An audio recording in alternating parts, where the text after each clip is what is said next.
Assalamualaikum dan salam sejahtera kepada semua. Terima kasih kerana meluangkan masa untuk menonton webinar ini. Ia adalah hari yang indah dan saya amat bertuah untuk mengucapkan selamat datang kepada semua yang menonton di sini. Nama saya Wan Syaridani dan saya adalah moderator untuk webinar ini. Webinar ini mempunyai beberapa orang panel yang akan membahaskan mengenai topik jurang pendidikan di Malaysia. Menurut Azlina Hilmah Hilaluddin 2006, sistem pendidikan merupakan perkara penting dalam membangunkan sesebuah negara dalam bidang ekonomi, politik dan sosial. Sistem pendidikan bukan sahaja tertumpu untuk memberikan pendidikan kepada masyarakat, bahkan menjadi wajah perjuangan untuk menyampaikan nilai-nilai murni dalam mencapai perpaduan kaum khususnya di negara Malaysia. Sebagai sebuah negara yang terdiri daripada pelbagai kaum dan agama, pelaksanaan sistem pendidikan haruslah bersesuaian mengikut keperluan semasa masyarakat Malaysia. Laporan Razak 1956 dan laporan Rahman Talib 1960 telah menggariskan dengan jelas dasar yang berkait dengan nilai-nilai integrasi antara kaum. Sistem pendidikan di Malaysia telah wujud sejak zaman awal lagi, iaitu zaman pemerintahan penjajahan. Sistem pendidikan di Malaysia diperkenalkan dengan sistem pendidikan formal seperti pendidikan di sekolah-sekolah barat. Di Malaysia, dasar pendidikan mempunyai peranan yang amat penting dalam menentukan hal tuju sistem pendidikan negara di mana dasar ini dikenali sebagai dasar pendidikan kebangsaan. Saya akan meneruskan sesi webinar ini melalui agenda yang akan dibentangkan sebentar lagi. Dalam webinar ini mempunyai beberapa topik menarik untuk dibahaskan, antaranya isu dan masalah jurang pendidikan di Malaysia, kesan jurang pendidikan di Malaysia dari aspek kemiskinan, cabaran jurang pendidikan di Malaysia dan langkah mengatasi isu jurang pendidikan di Malaysia. Kini tanpa berlengah lagi, saya akan memperkenalkan 4 orang panel khas pada webinar ini. Dan kesemua mereka adalah pelajar daripada Universiti Pendidikan Sultan Idris yang mengambil ijazah sarjana muda pendidikan geografi dengan kepujian. Seperti yang saya sebutkan sebelum ini, nama saya Wan Syaridani mengambil ijazah sarjana muda pendidikan geografi dengan kepujian juga dari Universiti Pendidikan Sultan Idris dan saya adalah moderator untuk webinar ini. Ahli panel yang pertama ialah Cik Nur Aina Bila binti Hajali yang akan bercakap tentang isu dan masalah jurang pendidikan di Malaysia. Ahli panel yang kedua ialah Cik Nurul Husna binti Basiran dan beliau akan mengulas tentang kesan-kesan jurang pendidikan di Malaysia. Ahli panel yang ketiga, Cik Siti Balkis Samsina binti Mahmad Rashid yang akan membahaskan tentang cabaran jurang pendidikan di Malaysia. Dan topik terakhir mengenai langkah mengatasi jurang pendidikan di Malaysia yang akan dibahaskan oleh panel terakhir kita iaitu Cik Nur Najihah binti Amran. Sekarang webinar akan diteruskan ke panel pertama iaitu Cik Nur Aina Bila Hajali. Zaman berganti zaman, teknologi semakin canggih. Namun saban tahun pasti akan terdapat perkara yang perlu ditambah baik dalam sistem pendidikan di Malaysia. Jadi dengan bantuan teknologi pada masa kini, apakah isu dan masalah jurang pendidikan di Malaysia? Assalamualaikum warahmatullahi wabarakatuh dan selamat sejahtera kepada semua. Saya mau perkenalkan diri saya dulu. Nama saya Nur Ain Nabila binti Hajali dan saya salah seorang daripada barisan panelis iaitu merupakan panelis yang pertama bagi webinar ini yang bertajuk jurang pendidikan di Malaysia. Saya akan kongsikan kepada semua tentang isu-isu dan masalah yang ada di dalam sistem pendidikan dan ia juga merupakan tajuk saya bagi berbincang ini. Poin yang pertama adalah sistem persekolahan pelbagai aliran. Memasuki pada tahun 2010, Malaysia telah menjadikan sistem pendidikan ini bergerak seiring dengan keperluan semasa kerana masyarakat juga turut berubah disebabkan oleh arus pemodenan dan globalisasi. Sehingga kini, Malaysia masih meneruskan kesinambungan sistem persekolahan lama dengan mengekalkan sekolah kebangsaan, sekolah jenis kebangsaan Cina dan juga sekolah jenis kebangsaan Tamil. Seringkali isu-isu berkenaan dengan sistem persekolahan ini dibincangkan dan diperdebatkan dan akhirnya tiada jalan penyelesaian yang dilakukan bagi mengubah kepada sistem persekolahan yang baru. Isu-isu sistem persekolahan merupakan isu yang sensitif bagi semua masyarakat Malaysia, terutamanya yang berbilang kaum, kerana bukan sesuatu yang mudah untuk mendapatkan persetujuan daripada masyarakat kerana masing-masing mempunyai pandangan dan kepentingan berbeza. Seringkali setiap keputusan sama ada yang hendak maupun yang telah dibuat dipengaruhi oleh politik tanah air yang bermula pada zaman penjajah lagi. Umum mengetahui bahawa pihak kerajaan sentiasa memainkan peranan bagi menaikkan mutu pendidikan kebangsaan, tetapi sejauh mana setiap tindakan yang diambil dapat menyelesaikan masalah yang timbul. Sistem persekolahan Malaysia kini masih tidak banyak berubah dari aspek perpaduan kaum. Murid-murid dan pelajar-pelajar dapat menjadikan sekolah sebagai asas permulaan membina hubungan baik sesama mereka, di mana di sekolah mereka dapat beramah mesra, bergaul, bersukan, makan bersama, saling mengenal dan merapatkan hubungan silaturahim. Namun, kewujudan sekolah yang pelbagai aliran ini seperti sekolah kebangsaan dan sekolah jenis kebangsaan Cina dan Tamil telah menjejaskan perpaduan kaum di Malaysia. Ini ianya sudah tidak relevan untuk diguna pakai kerana sekiranya ia masih diteruskan, maka hubungan antara masyarakat Malaysia akan semakin pudar.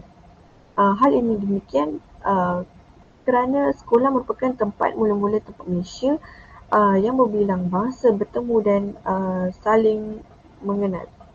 Okay, bekas Perdana Menteri Malaysia yang ke-6 iaitu Datuk Seri Najib Tun Razak mengatakan bahawa pada tahun 2010 sehingga 2011 beliau menimbangkan untuk mewujudkan satu sistem sekolah saja yang diguna pakai sekiranya rakyat Malaysia ini bersetuju untuk mengikuti satu sistem persekolahan.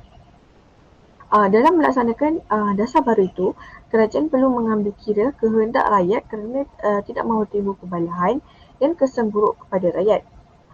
Sehingga kini, masyarakat Malaysia masih belum bersetujulah untuk menggunakan satu sistem sekolah saja. Masyarakat Cina dan India terutamanya dilihat masih mahu menggunakan sistem sekolah pelbagai aliran yang dianggap dapat menjaga bahasa ibunda mereka dan menjamin hak-hak mereka. Idea menubuhkan satu aliran sistem persekolahan ini perlu dilaksanakanlah kerana melaluinya semangat perpaduan di kalangan rakyat dapat dipupuk. Pelaksanaan sekolah satu aliran tidak akan menyebabkan kehilangan identiti kaum tertentu. Malah ia akan terus menyemai semangat perpaduan yang kukuh di kalangan masyarakat Malaysia. Masyarakat Cina, India dan semua kaum yang ada di Malaysia ni boleh mengekalkanlah penggunaan bahasa ibunda mereka walaupun anak-anak mereka ni belajar di sekolah yang sama aliran. Di sekolah-sekolah jenis kebangsaan Cina dan Tamil, bilangan-bilangan murid-murid Melayu ni terlalu sedikitlah jika dibandingkan dengan sekolah kebangsaan. Keadaan ini menunjukkan jurang yang begitu luas antara murid-murid Melayu, Cina dan India.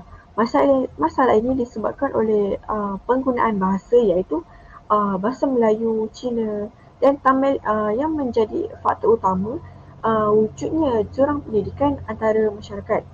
Contohnya, di sekolah kebangsaan, bahasa Cina dan Tamil tidak diterapkan.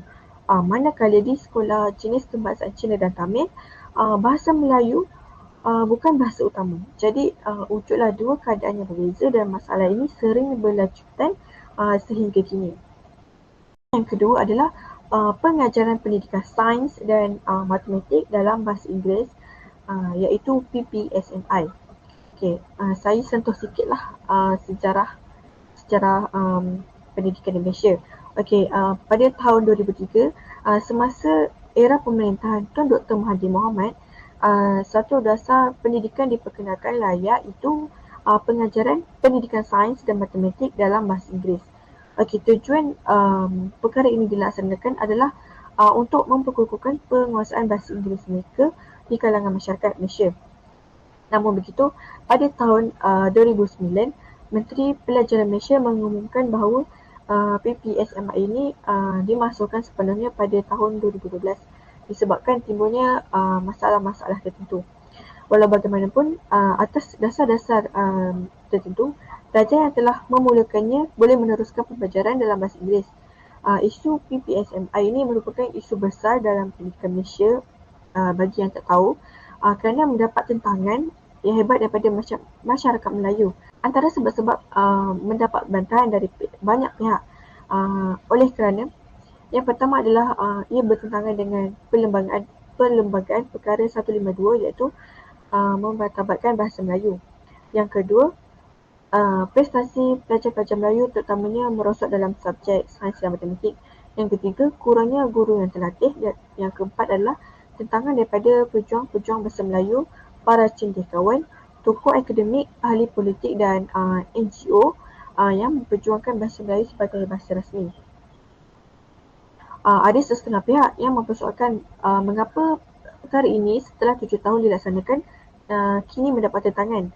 Okey, mungkinkah ini sejajar dengan kehendak masyarakat yang telah merasai kesan daripada pelaksanaan dasar tersebut kepada pelajaran anak-anak mereka. Sememangnya murid-murid dan pelajar-pelajar di luar bandar menunjukkan keputusan yang amat merosot kerana ternyata sehingga kini mereka masih lagi ketinggalan, terutamanya dalam penggunaan bahasa Inggeris.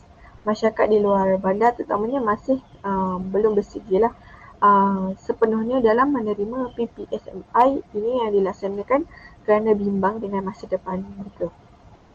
Poin yang ketiga adalah pengisian kurikulum dan co-kurikulum. Masalah lain yang turut timbul ialah berkenaan dengan pengisian dalam kurikulum dan aktiviti co-kurikulum yang menjadi penentu kepada perkembangan murid-murid dan pelajar-pelajar. Hal ini penting kerana ia memberi kesan sama ada kesan positif ataupun negatif kepada masyarakat dalam membentuk jati diri dan disiplin.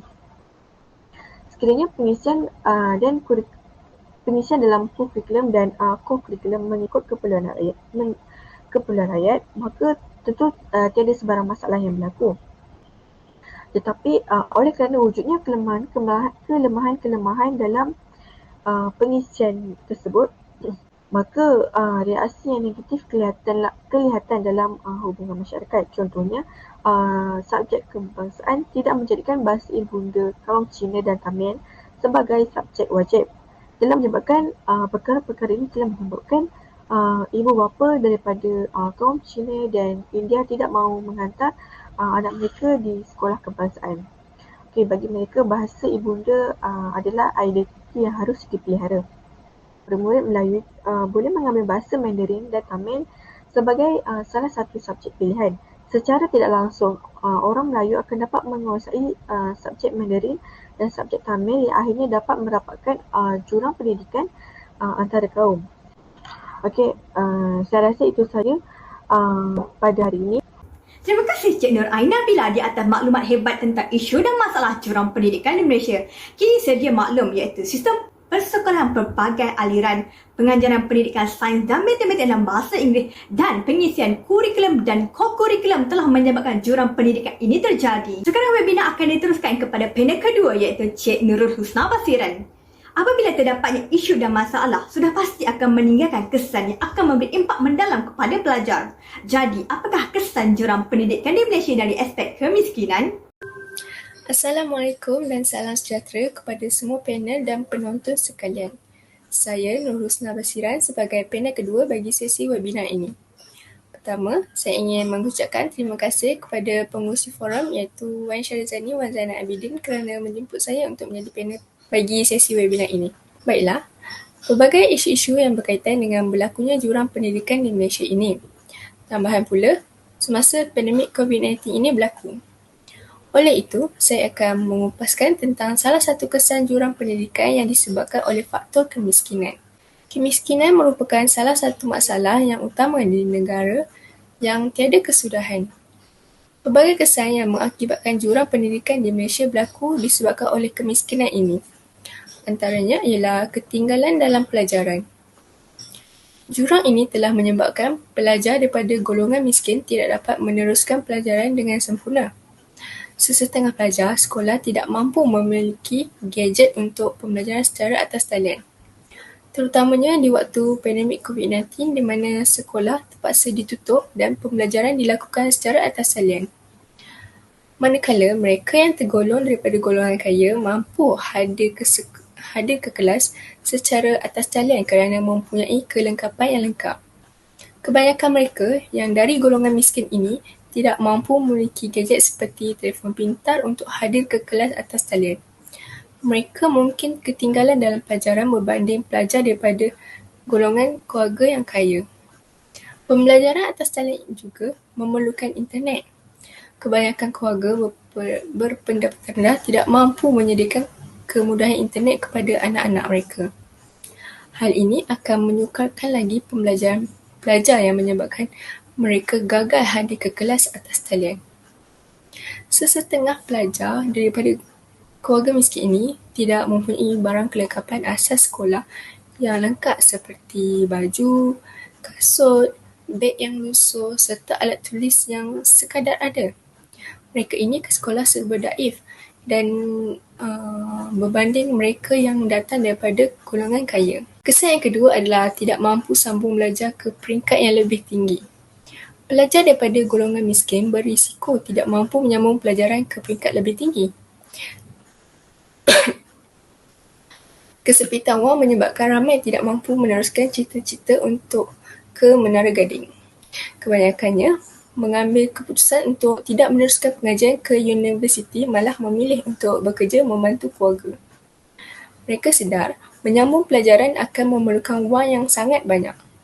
Mereka terpaksa melupakan segulung ijazah demi membantu keluarga menampung kehidupan. Berbeza dengan pelajar daripada golongan kaya, mereka mampu untuk meneruskan pelajaran tanpa perlu risau tentang beban kewangan yang terpaksa ditanggung oleh keluarga. Kesan yang ketiga adalah jurang pendidikan antara golongan kaya dan miskin semakin melebar. Meskipun kadar kemiskinan di Malaysia dikatakan telah turun kepada 5.6% berbanding 7.6% pada tahun 2016, namun masih ramai rakyat Malaysia yang hidup dalam kesusahan serta terpaksa melupakan pendidikan. Jurang pendapatan antara golongan kaya dan miskin telah mewujudkan jurang pendidikan terhadap rakyat. Jurang ini dapat dilihat melalui tahap pendidikan golongan kaya dan miskin. Golongan kaya mampu menampung kos pengajian dan menyediakan kelengkapan yang lengkap untuk pelajar. Mereka yang mempunyai kelebihan untuk mendapat pendidikan yang sempurna. Manakala pelajar daripada golongan miskin terpaksa menangguhkan persekolahan menyebabkan mereka tertinggal di belakang berbanding rakan seusia. Selain itu, golongan miskin ini mempunyai tahap pelajaran yang terhad seperti ibu bapa mereka tidak mampu untuk membayar tuition untuk anak-anak mereka. Seterusnya adalah kesan yang keempat, iaitu ketidakstabilan emosi dan sosial.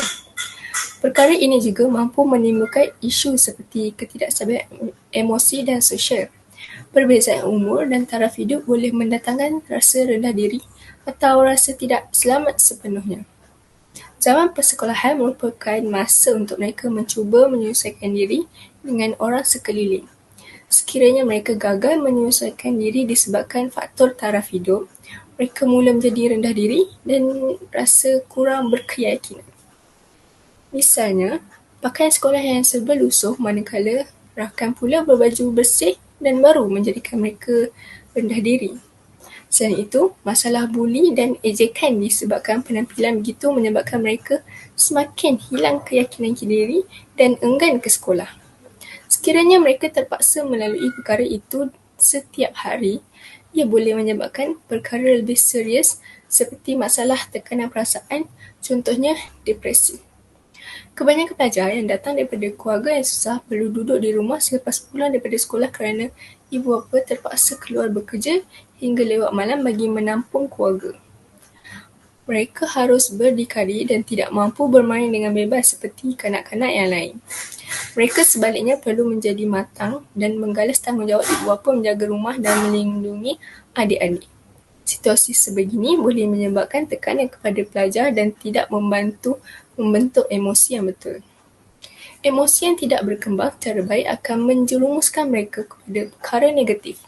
Misalnya, disebabkan kesempitan hidup, pelajar mula berfikir mereka tidak layak untuk terus belajar kerana membebankan keluarga atau penat untuk hidup dalam kesusahan lalu terjebak dengan hal-hal negatif seperti pergaulan yang salah. Pelajar perempuan pula mungkin terlibat dengan gejala sosial dan akhirnya membinasakan diri. Kesan yang terakhir adalah perkembangan kognitif terjejas. Perkembangan kognitif juga merupakan elemen penting dalam perkembangan mental pelajar. Kehidupan yang serba daif menjadikan ibu bapa dari golongan miskin tidak mampu menyediakan kehidupan dan suasana yang sempurna untuk perkembangan mental anak-anak. Hal ini kerana otak manusia yang sedang berkembang sangat memerlukan input yang baru dan mencabar, atau ia akan merencatkan pertumbuhannya. Kesan buruk ini dapat dilihat apabila kanak-kanak sering diabaikan dan menyebabkan otak mereka tidak berkembang dengan baik. Malangnya, kebanyakan pelajar daripada keluarga miskin dibesarkan dengan cara begitu. Kesempitan hidup dan ibu bapa yang sibuk mencari pendapatan untuk menyara hidup menjadikan mereka tidak terdedah kepada sesuatu yang baru. Misalnya, mereka jarang dibacakan buku oleh ibu bapa, tidak dibantu untuk mencari kerja sekolah, tidak dibawa ke tempat yang mampu membuka minda seperti muzium dan sebagainya. Kesemua aktiviti ini adalah penting untuk membantu perkembangan otak pelajar.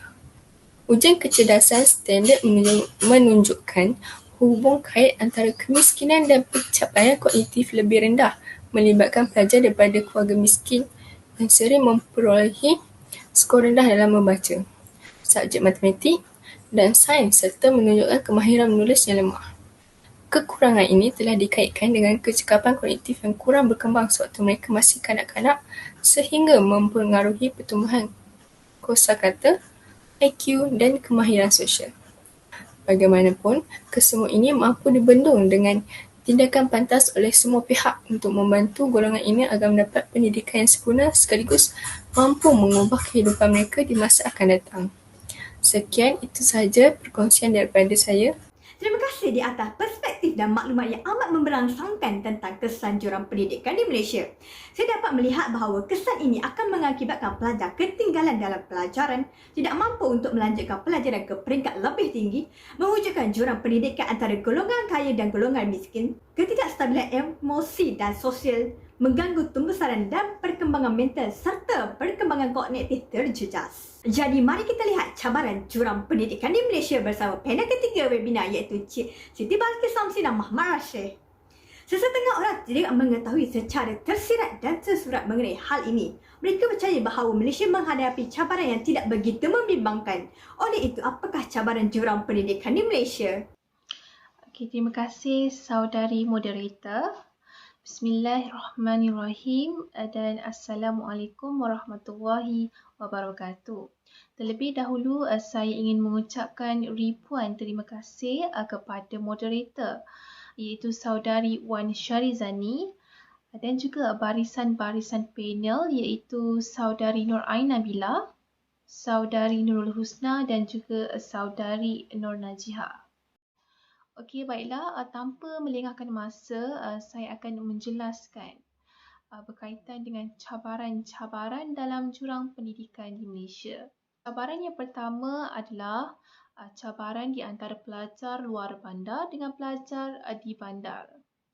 Ini berlaku disebabkan oleh ketidaksamarataan dari segi penyediaan infrastruktur, kemudahan pendidikan serta penempatan guru di sekolah kurang murid, sekolah orang asli dan juga sekolah di pedalaman. Yang mana kita dapat lihat bahawa sekolah di luar bandar, kemudahan-kemudahan yang disediakan masih tidak mencukupi berbanding sekolah di bandar seperti makmal komputer, makmal sains, perpustakaan dan sebagainya. Bagi penempatan guru pula bermaksud kebiasaannya guru-guru baharu yang akan di posting ataupun ditempatkan di sekolah-sekolah ini. Itu sekolah kurang murid, sekolah yang berada di luar bandar ataupun kawasan pedalaman. Hal ini kerana kebanyakan guru-guru lama tidak mahu menempatkan diri mereka di sekolah-sekolah ini disebabkan oleh beberapa faktor lah. Contohnya faktor lokasi, faktor jarak dan juga berkemungkinan mereka tidak mahu berjauhan atau berpisah dengan keluarga mereka. Oleh itu, perkara ini akan menyebabkan atau menimbulkan cabaran kepada pendidikan di Malaysia yang mana pelajar-pelajar dari sekolah kurang murid, sekolah orang asli dan juga sekolah pedalaman ini tidak dapat ilmu pengetahuan yang lebih meluas lah, disebabkan guru-guru baharu ini kebiasaannya kita tahu bahawa mereka tidak mempunyai pengalaman yang lebih banyak berbanding guru-guru lama. Jadi apabila guru-guru baru sahaja yang ditempatkan di sekolah-sekolah ini, jadi murid-murid di sekolah itu akan menerima ilmu pengetahuan yang tidak meluas berbanding sekolah-sekolah yang mendapat guru-guru yang lama atau lebih berpengetahuan. Seperti mana yang kita tahu, walaupun Kementerian Pendidikan Malaysia atau KPM telah menyeragamkan sukatan pelajaran bagi semua pelajar dari darjah 1 sehingga tingkatan 5, tetapi kita masih dapat lihat perbezaan terutamanya dari segi prestasi akademik di antara pelajar di luar bandar dan juga pelajar bandar. Contohnya kita dapat lihat bahawa negeri-negeri yang mempunyai lebih banyak sekolah di kawasan luar bandar seperti Sabah dan Sarawak menunjukkan prestasi yang agak merosot berbanding negeri-negeri yang mempunyai sekolah di luar bandar yang sedikitlah. Cabaran yang kedua adalah cabaran dalam jurang digital. Ini bermaksud berlakunya perbezaan di antara pelajar yang berada di kawasan bandar dan juga pelajar yang berada di kawasan luar bandar. Pelajar yang berada di kawasan luar bandar dilihat kurang berminat dalam bidang ICT berbanding pelajar di kawasan bandar yang kita dapat lihat mereka lebih cenderung dan mahir dalam penggunaan ICT berbanding pelajar di kawasan luar bandar. Ini berlaku disebabkan oleh pelajar di kawasan luar bandar ini kurangnya pendedahan dan pengetahuan sama ada di rumah atau di sekolah dalam penggunaan ICT terutamanya dalam bidang pendidikan. Kekurangan peralatan perkakasan komputer dan perkhidmatan dalam jaringan internet terutamanya di sekolah luar bandar juga merupakan cabaran dalam jurang pendidikan di Malaysia. Contohnya kebiasaannya sekolah-sekolah yang berada di kawasan luar bandar ataupun pedalaman ini untuk mendapatkan capaian internet yang lebih baik dan bagus agak sukar bagi mereka berbanding pelajar yang berada di sekolah bandar. Selain itu, kekurangan guru berkemahiran dalam bidang ICT di sesebuah sekolah juga boleh menyebabkan berlakunya masalah ataupun cabaran dalam sistem pendidikan di Malaysia. Cabaran yang ketiga adalah cabaran kemiskinan. Isu kemiskinan ini biasanya dikaitkan dengan pelajar yang berada di kawasan luar bandar. Tetapi hakikatnya pada hari ini ianya juga berlaku di kawasan bandar. Antara cabaran yang sering diperkatakan adalah kurangnya kesedaran dan pengetahuan ibu bapa tentang kepentingan pendidikan kepada anak-anak mereka yang mana mereka lebih suka anak-anak mereka bekerja berbanding meneruskan pengajian ke peringkat tinggi disebabkan oleh masalah kewangan yang tidak dapat dielakkan. Lebih-lebih lagi apabila pertumbuhan ekonomi dan juga taraf hidup penduduk di Malaysia yang semakin meningkat, yang mana ibu bapa ini perlu bekerja keras untuk mencari rezeki dan apabila mereka tidak mampu untuk membayar yuran pengajian, yuran sekolah, kos pengangkutan dan sebagainya kepada anak-anak mereka menyebabkan anak-anak mereka ini terpaksa berhenti sekolah disebabkan oleh kekangan kewangan keluarga yang tak dapat dielakkanlah. Jadi ini adalah antara cabaran dalam jurang pendidikan di Malaysia.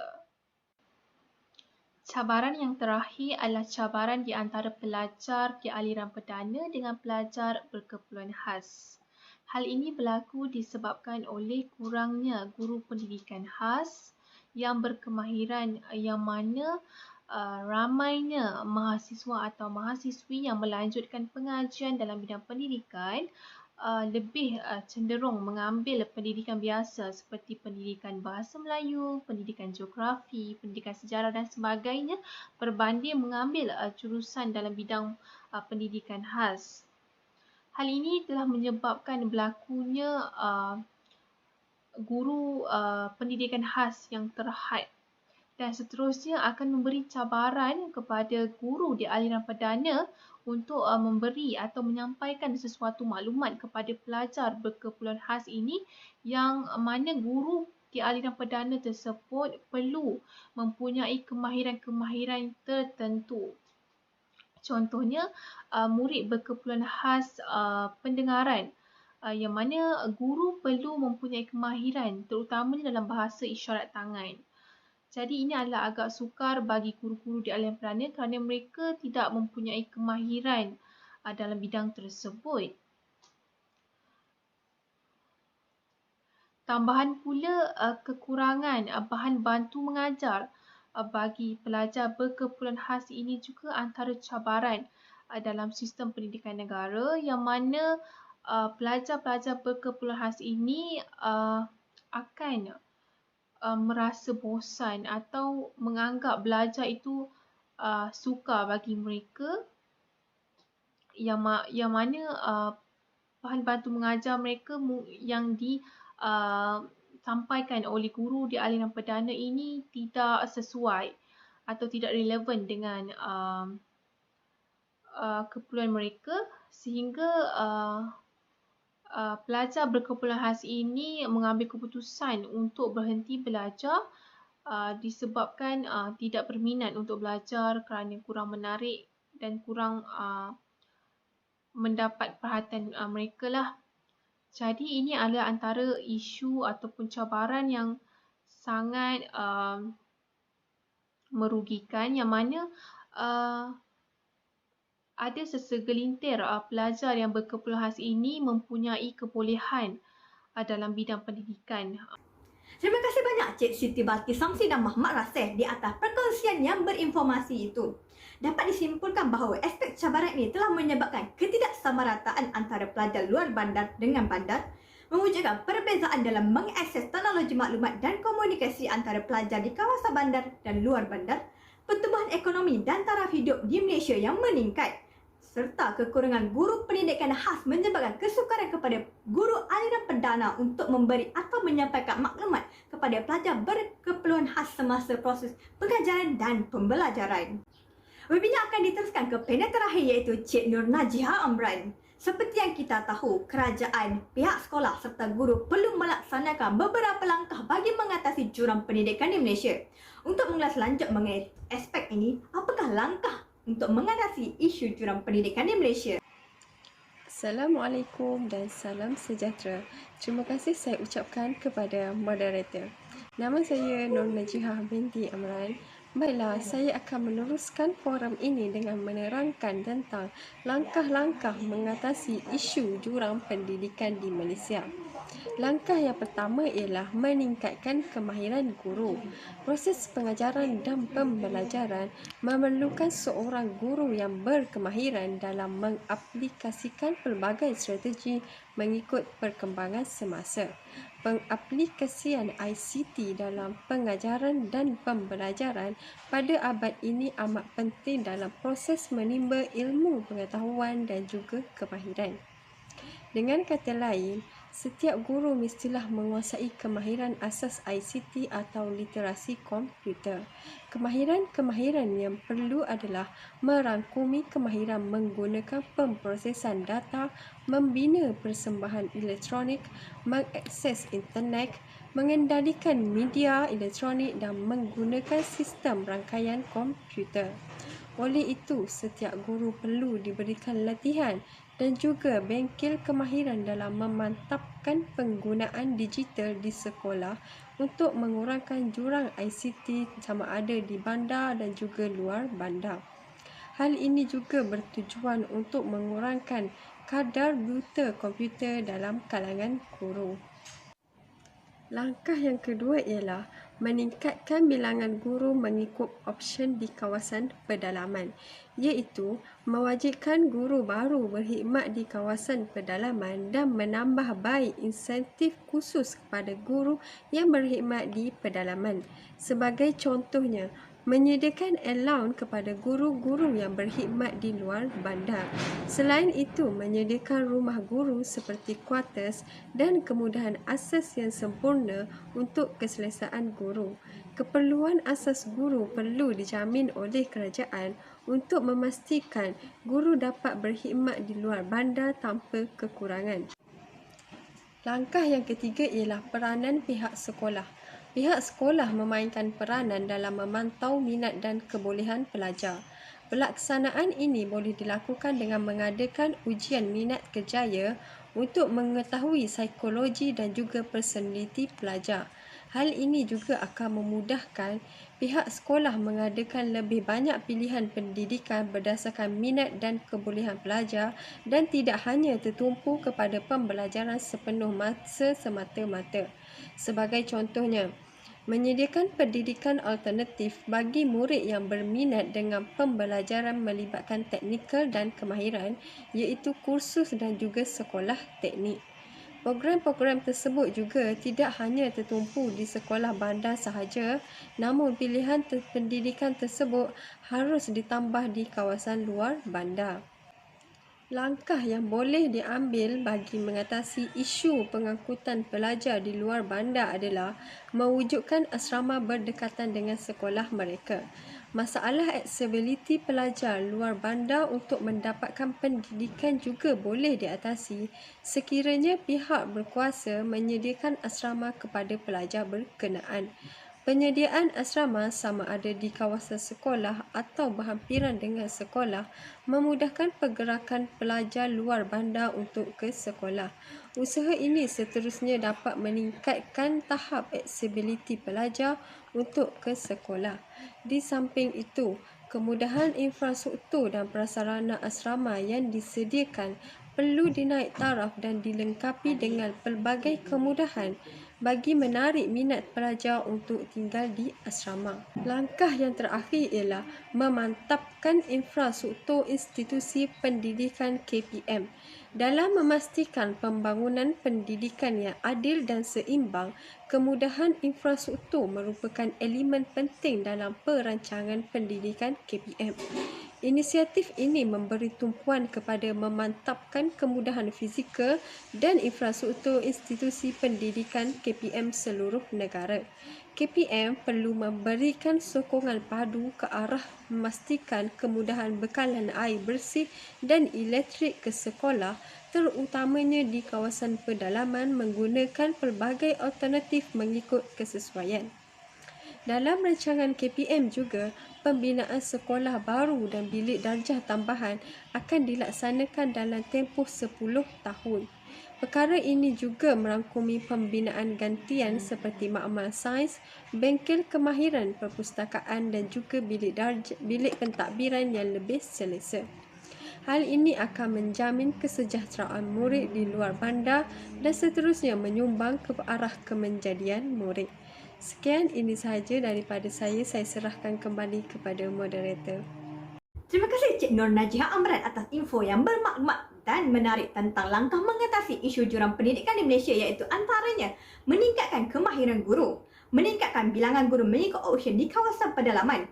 Pihak sekolah perlu memainkan peranan dalam memantau minat dan kebolehan belajar dengan mengadakan ujian minat kerjaya untuk mengetahui psikologi dan personaliti pelajar. Mewujudkan asrama yang berdekatan dengan kawasan sekolah bagi mengatasi isu pengangkutan pelajar di luar bandar dan memantapkan infrastruktur institusi pendidikan KPM yang merangkumi pembinaan gantian seperti makmal sains, bengkel kemahiran perpustakaan dan bilik pentadbiran yang lebih selesa. Sebagai penutup kata, jurang pendidikan di Malaysia perlulah dibendung secara berperingkat. Oleh itu, semua pihak perlu bekerjasama untuk mengatasi masalah yang melibatkan pendidikan. Tidak kira pihak kerajaan, pihak sekolah, para guru, badan NGO, ibu bapa dan juga pelajar itu sendiri. Pendidikan amat penting untuk meneruskan kelangsungan hidup dengan lebih selesa dan bermakna. Cadangan-cadangan yang dikemukakan perlulah dilakukan secara holistik dan sistematik agar jurang ini dapat dibendung sedikit demi sedikit. Tuan-puan dan puan-puan, akhirnya sudah sampai ke bahagian akhir webinar ini. Saya ingin mengucapkan terima kasih sekali lagi kepada ahli panel terlibat di atas informasi yang bermaklumat dan menarik, serta jutaan terima kasih juga kepada para penonton di atas penyertaan aktif anda selama sesi webinar ini berlangsung. Saya harap webinar ini akan memberi manfaat kepada anda semua. Sekian, terima kasih.